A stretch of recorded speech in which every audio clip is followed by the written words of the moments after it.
चाहे आप salaried, non salaried, self employed या फिर पेंशनर हैं, लेकिन अगर आईटीआर फाइल करते समय आप हाउस रेंट या फिर होम लोन में टैक्स छूट या डिडक्शन का लाभ लेना चाहते हैं तो यह वीडियो आप ही के लिए है, क्योंकि सही नियमों की जानकारी नहीं होने की वजह से आगे चलकर काफी परेशानी का सामना करना पड़ जाता है। नमस्कार, आप देख रहे हैं सीपी के कॉर्नर और मैं हूं आपका दोस्त सीपी कोचोर। इस वीडियो में हम salaried, non salaried, self employed या फिर पेंशनर को मिलने वाले होम लोन या हाउस रेंट डिडक्शन की चर्चा करने वाले हैं। साथ ही देखेंगे कि इसके तहत अधिकतम कितना लाभ लिया जा सकता है। साथ ही देखेंगे कि यदि कोई कर्मचारी अपने पेरेंट्स के साथ रहता है तो क्या हाउस रेंट डिडक्शन का लाभ उसमें ले सकता है। साथ ही देखेंगे कि यदि कोई कर्मचारी होम लोन और हाउस रेंट का लाभ एक साथ लेना चाहे तो क्या ऐसी दशा में डिडक्शन संभव है, अर्थात वह दोनों लाभ एक साथ ले सकता है। तो बने रहिए सीपी के कॉर्नर के साथ। और हाँ, अगर आपने सीपी के कॉर्नर अभी तक भी सब्सक्राइब नहीं किया है तो जल्दी से कर लीजिए। साथ ही बेल आइकन को भी प्रेस कर दीजिए ताकि सीधी और सरल भाषा में वीडियो सबसे पहले पहुंचे आपके पास। आइए मिलकर शुरू करते हैं। आइए सबसे पहले देख लेते हैं एचआरए क्या है।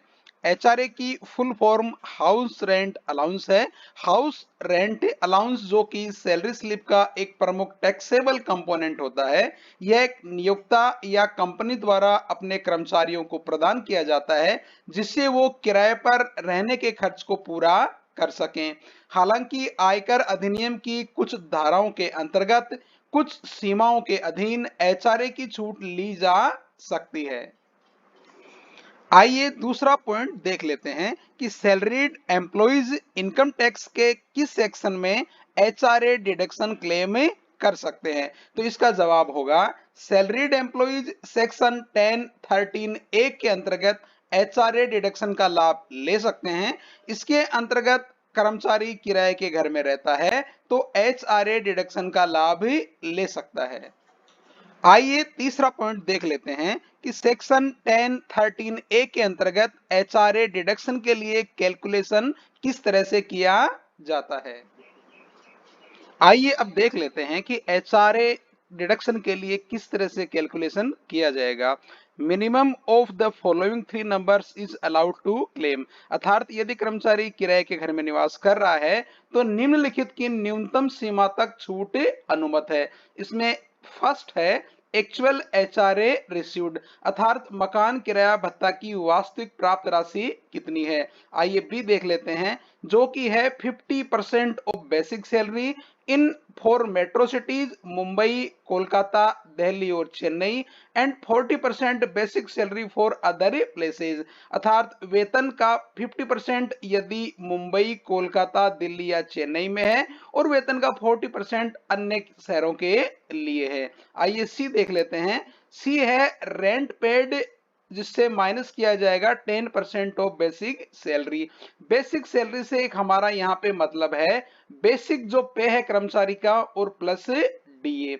अब कैलकुलेशन का नियम यह है कि इन तीनों में जो सबसे कम अमाउंट होगा, अर्थात ए, बी और सी में जो सबसे कम अमाउंट होगा वही एचआरए डिडक्शन क्लेम किया जाएगा। आइए इसे एक एग्जांपल के द्वारा आगे समझ लेते हैं। आइए अब हमारा चौथा पॉइंट देख लेते हैं जो कि है example of HRA deduction in case of salaried employees. HRA deduction under section 10(13) ए, अर्थात एचआरए डिडक्शन के लिए कैलकुलेशन किस तरह से किया जाएगा, आइए इस एग्जांपल में समझ लेते हैं। मान लीजिए दिल्ली में रहने वाला एक कर्मचारी जो 20,000 पर मंथ का किराया चुका रहा है। इस कर्मचारी का बेसिक पे 50,000 रुपीज है एंड डीए अभी 34% है तो ये हो जाएगा 17,000 और बेसिक सैलरी कितनी हो जाएगी जिसमें बेसिक पे और डीए को जोड़ देंगे तो ये हो जाएगी 67,000। एचआरए अभी 27% है तो इसके हिसाब से कितना हो जाएगा 18,090 रुपीज। आइए अब देख लेते हैं कि जो एग्जाम्पल हमने लिया है उसमें एचआरए टैक्स डिडक्शन के लिए किस तरह से कैलकुलेट होगा।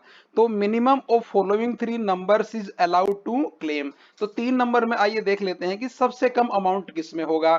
फर्स्ट है एक्चुअल एचआर रिसीव्ड, और हमारे एग्जाम्पल ने कर्मचारी ने कितना एचआर रिसीव्ड किया है, ये किया है 18,090 रुपीज।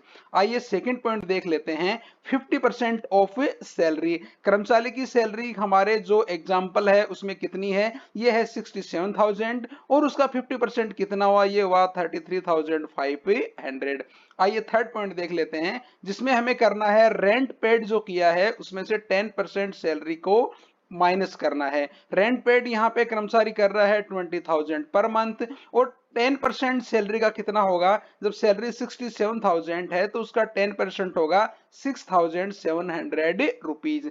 इस तरह से जो रिजल्ट आएगा सी का या थर्ड का वो कितना आएगा, ये आएगा 13,300। अब इन तीनों में से सबसे कम अमाउंट थर्ड वाला है, इसलिए कर्मचारी 13,300 का पर मंथ डिडक्शन ले पाएगा। इसी प्रकार इसको 12 महीने के लिए भी कैलकुलेट कर लेते हैं, और वो किस तरह से करेंगे, यहाँ पे जो 12 महीने के लिए जो एचआरए पेड होगा 20,000 पर मंथ है, तो इसको जब 12 से मल्टीप्लाई कर देंगे तो ये हो जाएगा 1 साल अर्थात 12 महीने के लिए। ये जो सैलरी हमने ली है यहाँ पे 10%, इसकी जगह हम पूरे 12 महीने के लिए लेंगे, इसको मल्टीप्लाई कर देंगे किससे, 12 से मल्टीप्लाई कर देंगे, और उसके बाद यहाँ पे जो आंसर आएगा वह आपका टैक्स डिडक्शन होगा एचआरए के लिए। आइए अगला पॉइंट देख लेते हैं कि एचआरए डिडक्शन को क्लेम करते समय किन बातों का ध्यान रखना चाहिए, या वो कौन से इंपॉर्टेंट पॉइंट हैं जिनका हमें ध्यान रखना चाहिए। आइए फर्स्ट पॉइंट देख लेते हैं। यदि कर्मचारी अपने स्वामित्व के मकान में रहता है अथवा ऐसे घर में जहां कोई किराए का भुगतान नहीं करता है, या किराए का भुगतान वेतन के 10% से अधिक नहीं करता है, कोई भी छूट उपलब्ध नहीं होगी, और मकान किराया भत्ता की समस्त राशि जो उसके द्वारा आयोजित की गई है वह टैक्सेबल होगी या कर योग्य होगी। आइए पॉइंट 2 देख लेते हैं कि अगर 1 साल में 1 लाख से ज्यादा का किराया चुकाया जाता है तो मकान मालिक का पैन कार्ड अनिवार्य है। आइए थर्ड पॉइंट देख लेते हैं। अगर आपके डीडीओ द्वारा एचआरए डिडक्शन का लाभ नहीं दिया गया है तो आप आईटीआर फाइलिंग के समय एचआरए डिडक्शन क्लेम कर सकते हैं। आपको rent receipt, pan of landlord और प्रूफ ऑफ ट्रांजैक्शन संभाल के रखने होंगे, ताकि यदि कभी इनकम टैक्स डिपार्टमेंट से कोई क्वेरी आती है तो रेफरेंस के लिए काम में आ सकें। आइए अब पॉइंट नंबर 6 देख लेते हैं कि non salaried employees, self employed और पेंशनर्स इनकम टैक्स के किस सेक्शन में एचआरए डिडक्शन क्लेम कर सकते हैं।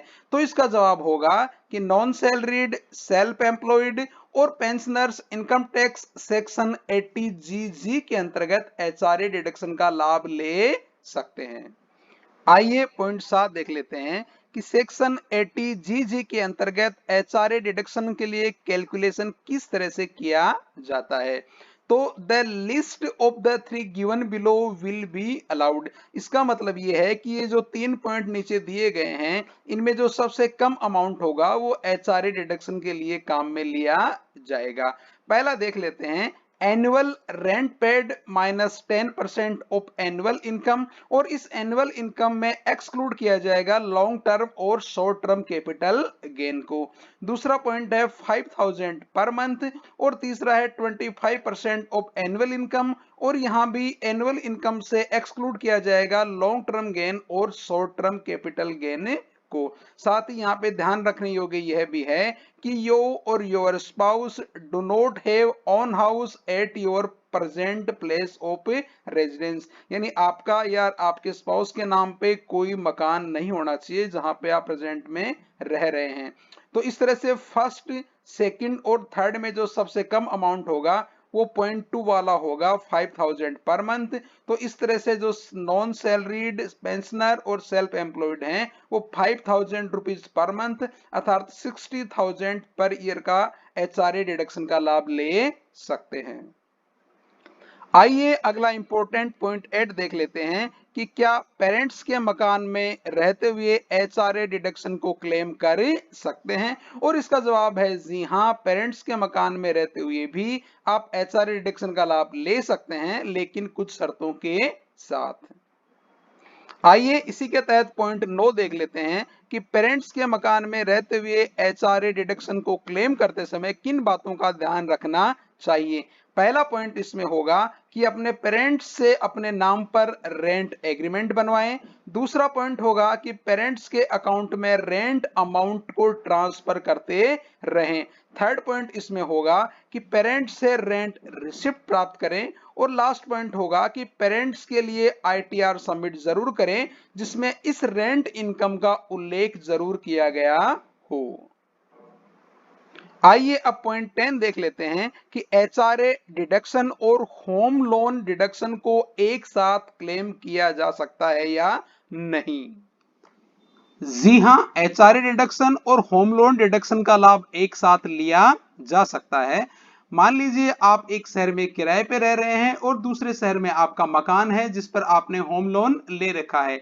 ऐसी स्थिति में आप दोनों डिडक्शन का लाभ ले पाएंगे। एग्जाम्पल के लिए देख लेते हैं कि मान लीजिए आप दिल्ली शहर में नौकरी करते हैं और आप अलवर, भरतपुर या जोधपुर कहीं पे आपने होम लोन पे एक मकान ले रखा है, तो आप होम लोन और हाउस रेंट दोनों का डिडक्शन एक साथ ले पाएंगे। इसमें एचआरए डिडक्शन आप लेंगे सेक्शन 10(13)A और 18(GG) के तहत। साथ ही होम लोन जो प्रिंसिपल का डिडक्शन है आप लेंगे 80C के तहत, और ये होगा 1.5 लाख तक। साथ ही होम लोन जो इंटरेस्ट है उसका डिडक्शन आप लेंगे सेक्शन 24 के अंतर्गत, और ये कितने होगा, ये 2 लाख रुपए तक का होगा।